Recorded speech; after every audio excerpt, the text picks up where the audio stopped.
പാലക്കാട് ഒറ്റപ്പാലത്ത് +2 വിദ്യാർത്ഥിയെ സഹപാഠി കുത്തി പരിക്കേൽപ്പിച്ചു.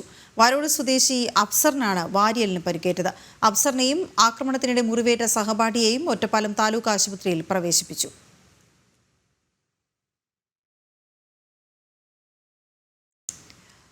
അരുൺ ആലത്തൂർ ചേരുന്ന വിവരങ്ങളുമായി. അരുൺ, എന്താണ് അവിടെ സംഭവിച്ചത്?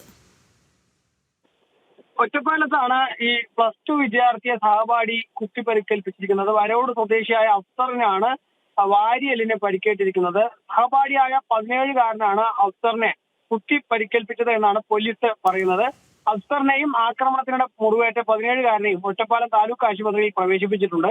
വ്യക്തിവൈരാഗ്യമാണ് ആക്രമണത്തിന് കാരണമെന്നാണ് ഒറ്റപ്പാലം പോലീസിന് ലഭിച്ചിരിക്കുന്ന പ്രാഥമിക വിവരം. ഇരുവരും ഒറ്റപ്പാലം NSS KPT VHS സ്കൂളിലെ വിദ്യാർത്ഥികളാണ് എന്നതാണ് പോലീസ് പറയുന്നത്. കൂടുതൽ കാര്യങ്ങൾ അന്വേഷിച്ചു വരികയാണെന്നുള്ളതാണ് പോലീസ് പറയുന്നത്. ഏതെങ്കിലും തരത്തിൽ ലഹരി ഉപയോഗമോ മറ്റു കാര്യങ്ങളൊക്കെ ഉണ്ടോ എന്നൊക്കെ കൂടുതൽ അന്വേഷണം നടത്തേണ്ടതുണ്ട് എന്നുള്ളതാണ് പോലീസ് പറയുന്നത്. നിലവിൽ പോലീസിന് ലഭിച്ചിരിക്കുന്ന വിവരം വ്യക്തിവൈരാഗ്യത്തെ തുടർന്ന് ഇത്തരത്തിൽ ഈ 17-കാരൻ അഫ്സറിനെ കുത്തുകയായിരുന്നു. വാരിയലിനാണ് അഫ്സറിന് പരിക്കേറ്റിരിക്കുന്നത്. അഫ്സറിനെ ഒറ്റപ്പാലത്തെ ആശുപത്രിയിൽ പ്രവേശിപ്പിച്ചിരിക്കുകയാണ്. ഓക്കെ, ശരി.